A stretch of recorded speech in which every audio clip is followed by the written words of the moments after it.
ভারতের উচিত এই মুহূর্তে রংপুর ডিভিশনকে দখল করে ভারতের সঙ্গে জুড়ে নেওয়া। আর মনে রাখতে হবে, এই বিশাল রাম মূর্তি এবং সনাতন ধর্মীয় কমপ্লেক্সটি তৈরি হচ্ছে সেই রংপুর ডিভিশনে। আসসালামু আলাইকুম। বাংলাদেশের গোয়েন্দা সংস্থা যারা আছে এদের উচিত এই গেল কয়েক বছরে যারা আছে এদের উচিত গলায় দড়ি দিয়ে মারা যাওয়া। আমি হাসিনার সময় হাসিনা তো ইচ্ছা করেই করতো, হাসিনার পরে যারা ছিল ডিজিএফআই, এনএসআই, পুলিশের বিভিন্ন গোয়েন্দা সংস্থা যারা আছে, রাজনীতিবিদ, এদের সবার বাংলাদেশের এদের গলায় দড়ি দিয়ে মারা যাওয়া উচিত। আমি পিনাকি দাদা এই রংপুরের গাইবান্ধার এটার পলাশবাড়ির রাম মন্দিরের কথা যখন ভিডিওটা লিঙ্কটা আমার পাঠানোর পরে আমি একটু পরে লিঙ্কে ঢোকার পরে দেখি এটা দেখে আমি বিশ্বাস করতে পারছিলাম। আমি মনে করছিলাম যে বোধহয় এটা এআই দিয়ে বোধহয় বানানো। এই দেশের রাজনীতিবিদ, এই দেশের ধর্মীয় নেতা, এই দেশের সাংবাদিক, গোয়েন্দা সংস্থা কোথায় আছে? তাদের চোখের সামনে দিয়ে, ভাই আপনারা সারা দিন পূজা করেন, আপনারা মূর্তি বানান, আপনারা মন্দির বানান, আমাদের কোনো সমস্যা নেই। বাংলাদেশের এই বাংলা, বিহার, উড়িষ্যা, এখনো পর্যন্ত কলকাতাতে আপনি খুঁজে দেখেন তো রাম মন্দির আছে কিনা এরকম একটা। এই পুরো বাংলা, বিহার, উড়িষ্যার বৃহৎ বাংলা যেটা, আপনি খুঁজে দেখেন তো যে কোন জায়গায় ওইদিকে আপনি আসামে যান, মণিপুরে যান, নাগাল্যান্ডে যান, কোন দিকে আছে আমাকে বলেন। রাম মন্দির কেন বানাইতে হবে? এটার পেছনে একটা বিশাল আকারের পরিকল্পনা ভারতের ছিল। সবার আগে প্রশ্ন হলো যে যেই ব্যক্তি আলু পটল বিক্রি করা এক ব্যক্তি ভ্যানে করে যে সবজি বিক্রি করত, সে হঠাৎ করে এরকম বিশাল মন্দিরের তার কাছ থেকে টাকার হিসাব নিতে হবে যে সে টাকা কোথায় পাইলো। এরপরে আস্তে আস্তে যাইতে হবে গোয়েন্দা সংস্থার যে কিভাবে হইলো, কারা ফান্ডিং করলো, কেন ফান্ডিং করলো, এটার পেছনে কি। আপনাদের নিশ্চয়ই মনে আছে যে ভারতে এক রাম মন্দিরের কথা বলে তারপরে তারা অযোধ্যাতে একটা মসজিদ ভেঙে ফেললো এবং সেখানে সবশেষ তারা মন্দির বানিয়েই ছাড়লো। মসজিদের জন্য জায়গা দিয়েছে অন্যদিকে, বাট ওইখানে তাদের মন্দির বানাইতেই হবে, ওইটা তাদের এখন আপনি আমরা থাকবো না। অনেক বাংলাদেশের বহু পয়সাওয়ালা, বহু ক্ষমতা সম্পন্ন লোকজন এখন কথা বলার সময় জায়গায় জায়গায় তারপরে বলতে পারে, বাট আপনি অনেক টাকা পয়সার মালিক হয়েছেন, বিশাল ক্ষমতার মালিক হয়েছেন, আপনি আপনার সন্তানকে এই দেশে রেখে যাবেন। আজ থেকে 50 বছর, আজ থেকে 100 বছর, 200 বছর পরে বলবে যে এই যে এটা হচ্ছে গিয়ে রামের পুণ্যভূমি, এই দেশ পুরোটাই আমাদের দিয়া দাও।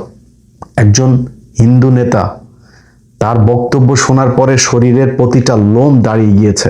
বক্তব্যটা শোনেন।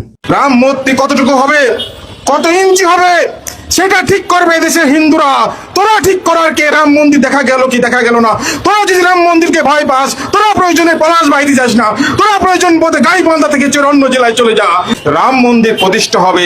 এই বাংলাদেশের রাম মন্দির প্রতিষ্ঠা কেউ ঠেকাতে পারবে না। বাংলাদেশে এমন কোনো শক্তি নাই যে রাম মন্দির প্রতিষ্ঠা ঠেকায়। রাম মন্দির আপনারা প্রতিষ্ঠা করেছেন, রাম মন্দির হবে এবং আগের চাইতে অনেক সুন্দরভাবে রাম মন্দির হবে। সারা বাংলাদেশের লোক সেখানে যাবে। আজকের এই ছাত্র এবং ছাত্র যুবদেরকে আমি ধন্যবাদ জানাই। অল্প সময়ের মধ্যে একটি প্রতিবাদ তারা করেছে, প্রতিবাদের সূচনা তারা আজকে করেছে এবং ঘোষণা দিয়েছে যতদিন পর্যন্ত পলাশবাড়ীতে রাম মন্দির নির্মাণ না হবে ততদিন পর্যন্ত এই ছাত্র জনতা সারা বাংলাদেশে আন্দোলন করবে। যেহেতু তারা ঘোষণা দিয়েছে, আমি এই দেশের হিন্দু ছাত্র এবং যুবদেরকে চিনি, যেহেতু তারা ঘোষণা দিয়েছে, তারা এই ঘোষণার ফল না পাওয়া পর্যন্ত ঘরে ফিরবে না, এটা আমার বিশ্বাস। চিন্তা করেন, বাংলাদেশে বসা বাংলাদেশের 92% মানুষকে বলে এই দেশ থেকে তাদেরকে চলে যেতে হবে তাদের রাম মন্দির বানানোর জন্য। এই গেল কয়েকদিনে, এই এক সপ্তাহের ভেতরে কয়েকটা মিছিল তারা বের করেছে। সেই মিছিলগুলোর ভেতরে তাদের যেই দেশীয় অস্ত্রপাতি, কোমরে আরো ভেতরে, প্যান্টের ভেতরে কি ছিল সেটা তো জানি না, উপরে যা তারা দেখিয়েছে ত্রিশূল মিশুল এগুলো দিয়ে, তারপরে যেইভাবে রাস্তায় তারা অস্ত্রের ঝনঝনানি দেখিয়েছে, বিশ্বাস করতে কঠিন হচ্ছে এখনো তারেক রহমান ক্ষমতায় না শেখ হাসিনা ক্ষমতায়।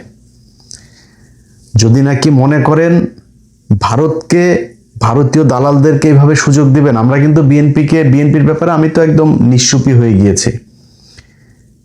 কারণ বিএনপির কি আমি এর আগের ভিডিওতে বলেছি যে বিএনপির ব্যাপারে আমার ব্যক্তিগতভাবে আমি পজিটিভ অনেক কিছু দেখেছি যে কাজগুলো হচ্ছে, বিশেষ করে ভারতের সাথে, তারপরে পাকিস্তান, চীন, টার্কি, ইউএসএ, এসব দেশের সাথে বিভিন্ন চুক্তি, বিভিন্ন দেশের পররাষ্ট্রমন্ত্রীরা আসা, ভারতের সাথে পুশিন নিয়ে সীমান্তে যে উত্তেজনা, এসব সবকিছু মিলায় আমি মনে করছি যে বিএনপি সরকার এই দেশের মানুষ যা চায় তারা তাই করতে যাচ্ছে।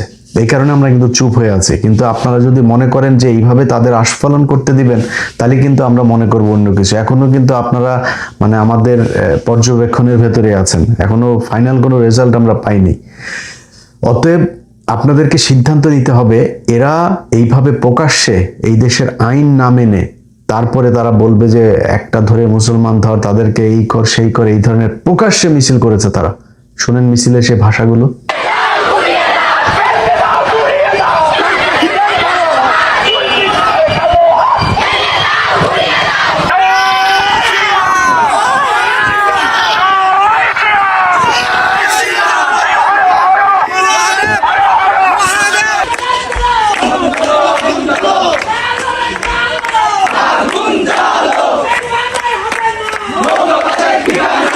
এটা এই সম্প্রতি এই মিছিল হয়েছে। তারা যে ভাষা, যেভাবে যে বডি ল্যাঙ্গুয়েজ, তাদের পেছনে একটা গভীর শক্তি কাজ করছে, যারা তাদেরকে উস্কানি দিচ্ছে যে বাংলাদেশে একটা সাম্প্রদায়িক দাঙ্গা বাঁধাইতে হবে। এখন যদি নাকি ধরেন মুসলমানরা যদি যায় বলে যে আমরা রংপুরে বাংলাদেশের সর্ববৃহৎ মাদ্রাসা, ধরেন দেওবন্দের আদলে যদি এখন বাংলাদেশে একটা ওইরকম মাদ্রাসা প্রতিষ্ঠার জন্য আলেমরা বলে, তাইলে তো বাঁধবে। আমার দেশে হইতে পারে না মাদ্রাসা। আমি মনে করি আলেমদের এখন উচিত তাদের মূল যে টার্গেট সেটা হচ্ছে রংপুর গাইবান্ধার এই অঞ্চলকে, এই যে চিকেন নেক, এটা হাসিনার সময়ের থেকে আস্তে আস্তে তাদের ধর্মীয় লোকজনকে ওইখানে নিয়ে মোটামুটি ওইটাকে পুরো তাদের অধ্যুষিত এলাকা বানায় তারপরে চিকেন নেকটাকে একটু লম্বা করা, এটা ছিল মূল টার্গেট। আর বাংলাদেশও তাদের দখলে ছিলই। দেখেন বিষয়টাকে যত ছোট করে, যত মানে তুচ্ছ তাচ্ছিল্য করে দেখতে চাবেন, বিষয়টা এরকম না। এই ভারত এর আগে ঠিক একই ঘটনা দিয়ে একই রকম কাহিনী করে নাটক সাজিয়ে তারা ভারতের একাধিক রাজ্য তাদের আশপাশে থেকে তারা দখল করেছে। এই যে আজকের যে হায়দ্রাবাদ দেখছেন, এই হায়দ্রাবাদে তখনকার যে নিজাম ছিল, পৃথিবীর সবচাইতে ধনী রাষ্ট্রের মধ্যে একটা ছিল এই হায়দ্রাবাদ। স্বাধীন রাষ্ট্র ছিল, যখন কিনা আপনার ব্রিটিশরা এই 47-এ করে দিয়ে গেল, আপনার আলাদা করলো পাকিস্তান ভারত, এর মধ্যে এই হায়দ্রাবাদ, জুনাগড়, গোয়া সহ কয়েকটা রাজ্য তারা একসাথে হয়নি। তারা বলেছে আমরা ভারতের সাথেও থাকবো না, পাকিস্তানের সাথেও থাকবো না। এই হায়দ্রাবাদের নিজাম তিনি পাকনামি করে তারপর এটা বলল কয়েক মাসের মাথায়, কয়েকদিনের মাথায় আপনার ইন্ডিয়া তাদের ওইখানে বললো যে আমাদের হিন্দুদের উপরে নির্যাতন হচ্ছে। এটা বলে তারপরে হিন্দুদের সাথে করে আপনার ওইখানে তাদের সেনাবাহিনী ঢুকে কয়েকদিনের একটা অপারেশনে কয়েক হাজার মানুষকে, সেখানে মুসলমানদেরকে হত্যা করা হয়েছে, হাজার হাজার নারীদেরকে সেখানে ধর্ষণ করা হয়েছে, করে তারা পুরো হায়দ্রাবাদটা নিয়ে নিল। জুনগর একই কাজ করেছে। গোয়াতে একটা ছোট্ট নৌকার মধ্যে আগুন দিয়ে তারপরে পুরো গোয়াটাকে দখল করে নিয়েছে। বলেছে যে এটা একজন হিন্দু সেখানে মাছ ধরতে গিয়েছিল, তার উপরে সাম্প্রদায়িক হামলা হয়েছে। এই কথা বলে তারপরে তার এই ইয়েটার মধ্যে, আপনার নৌকার মধ্যে আগুন ধরিয়ে দিয়ে বললো যে আমাদের এখানে সাম্প্রদায়িক ইয়ে হচ্ছে, আমাদের এখানে ইন্টারভেনশন করতে হবে। তারা যা সেখানে সেনাবাহিনী ঢুকাই দিয়ে গোয়াটারে দখল করে নিল। এরপরে সিকিম কিভাবে করেছে, পরবর্তীতে আরো কয়েকটা রাজ্যের, এগুলো আপনারা জানেন। সো আমাদের এখানে তারা যেটা এখন করতে চাচ্ছে, এই সাম্প্রদায়িক দাঙ্গা বাধায় তারপরে এখানে একটা মিলিটারি একটা ইন্টারভেন করতে চায়। সো আমার প্রথম কথা হচ্ছে যে সরকারের কাছে, সরকার কি মানে সেই আগের মতো পায়ে ধরে থাকতে চায় নাকি সম্মান নিয়ে থাকতে চায়, সেটা আমাদের কাছে পরিষ্কার হইতে হবে। আজকে যদি নাকি এই হায়দ্রাবাদ, জুনগর, সিকিম সেগুলোর মতো করে যদি আমাদের এখানে করতে চায়, আমাদের কি কি করণীয় আছে, আমাদের কোন প্রস্তুতি নিতে হবে, কি করতে হবে, সেটা আমাদের এখন করতে হবে। আপনি এই যে এই ধরনের তাদের কিছু নেতা আছে, যেমন গোবিন্দ বাংলাদেশের বিভিন্ন আপনার সামাজিক সাংস্কৃতিক অনুষ্ঠানে যাবে, ইভেন তার অনেক মুসলমানের সাথেও তার বিশাল ভালো সম্পর্ক, এমনভাবে কথা বলবে মনে হবে যেন তিনি জামাতের প্রশংসা করে, সে জামাতের প্রশংসা করে, সে বোঝায় যে সে খুবই অসাম্প্রদায়িক একজন মানুষ এবং খুবই এই গোবিন্দর পরিচালিত তার যুব জোট, তারপরে হিন্দু এই যে লাভ জেহাদ, তারপরে হইল গিয়া তার কুরুক্ষেত্র, এরকম কয়েকটা গ্রুপ খুলে তারা সেই গ্রুপের ভেতরে একদম ওপেনে ডিক্লেয়ার দিয়ে মুসলমান মেয়েদেরকে তারা এই প্রেমের ফাঁদে ফেলে ফেলে তারপরে সেখানে করে। এক হিন্দু আরেক হিন্দুকে সাহায্য করে মুসলমান মেয়েদেরকে তার গর্ভে সন্তান দিয়ে তারপরে তাদের ভেঙে যাওয়া, তাদের পরিকল্পনা, মানে এটা তাদের বিশ্বাস যে তারা মুসলমানদের পেটে এইভাবে তাদের সন্তান দিতে দিতে একসময় এখানে সব নাকি তাদের ধর্মের লোক হয়ে যাবে। একদম ওপেনে তাদের গ্রুপের মধ্যে আমি 15 মিনিটসের প্রোগ্রাম করেছি সেগুলো নিয়ে। তাদের গ্রুপের কোনো ব্যবস্থা নেয়নি তখনকার সরকার, ইউনূস সরকার কোনো ব্যবস্থা নেয়নি। এবং এখনো পর্যন্ত আপনার এই যে গোবিন্দ, সে বাংলাদেশে যে সুন্দর করে কথা বলে না, তার আমি 2024 সালে যখন হাসিনা পালায় গেল, এই হাসিনা পালানোর 15 দিনের মাথায় সে ভারতীয় একটা চ্যানেলে গিয়েছিল, তখন বাংলাদেশের একটা চ্যানেলেও আবার সে করেছিল, সেখানে সে বলছে যে না, হিন্দুদের উপরে কোনো ধরনের নির্যাতন হচ্ছে না, আমরা সবাই অসাম্প্রদায়িক, এই দেশে এগুলো যেগুলো করা হচ্ছে সেগুলো রাজনৈতিকভাবে। সে ভারতীয় এক চ্যানেলে গিয়ে, তাদের জাতীয় চ্যানেল, সেইখানে গিয়ে সে কি বলে এসেছে আপনি শোনেন, তারপরে বুঝতে পারবেন যে সে কত বড় মানে হিপোক্রেট এবং কত মানে গভীর ষড়যন্ত্র সে ভারতের সাথে করে। তার বক্তব্যটা শুনুন। बांग्लादेश में हर दिन किसी न किसी जगह पर हमला हो रहा है। जमीनों पर कब्जा, लड़कियों का अपहरण, बलात्कार, झूठ धर्म का अपमान करने बयाने गांव के गांव जला जा रहा है। घर व्यवसाय लूटपाट धर्मांतरकरण किया जा रहा है। परिणाम स्वरूप हिंदू देश सरकार भाग गया है। এটা হচ্ছে এই গোবিন্দদের আসল চরিত্র। আমরা বাংলাদেশে, আমি একজন মুসলমান হিসাবে আমি কোনো ধর্মের সাথে আমি কোনোদিনও মানে কেউ কারোর ধর্ম পালন করতে বাধা দেখ, আমি কোনোটাই চাই না। মুসলমানও অন্য ধর্মের বাধা দেখ সেটাও চাই না।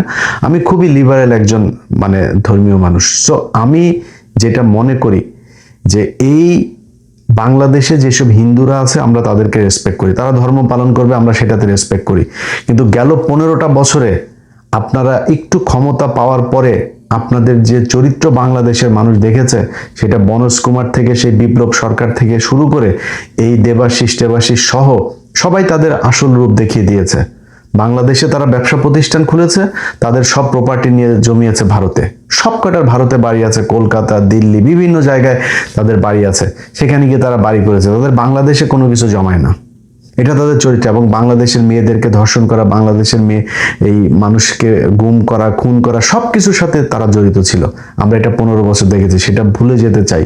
কিন্তু ফার্দার যদি আপনারা এই ধর্মীয় বিভাজন তৈরি করে তারপরে বাংলাদেশকে করতে চান, তাহলে কিন্তু এই দেশের সরকার টরকার কোনো কিছু মানব না। আমরা কিছু বললেই তো তারপরে আবার বলে ফেলেন আমরা মব সৃষ্টি করতে চাই, এই কথা বলে বলে তারপরে আমরা খুব চুপচাপ হিসাব করে তারপরে চলতাম। অথচ এই সরকার আসার পরে এমন কোনো দিন নাই চাঁদাবাজিতে মানুষ মারা যায়। এখন তো আমরা কিছু বলি না, এখন এত মারামারি, গ্যাঞ্জাম, চাঁদা নিয়ে ঝগড়া, এত কিছু লুটপাট, এত কিছু হয় কেন এখন? আমরা কিন্তু সব বুঝি যে ঠান্ডা করে কোনো রকম সবাই ঠান্ডা করে দিয়া ধান্দাবাজি করাই হচ্ছে গিয়ে মূল উদ্দেশ্য, এটা আমরা বুঝি। সো এগুলো আপনারা করেন, কোনো সমস্যা নেই, বাট দেশের সার্বভৌমত্বের প্রশ্নে যদি কোনো আঘাত আসে তাহলে কিন্তু আবার সে হাসিনার মতো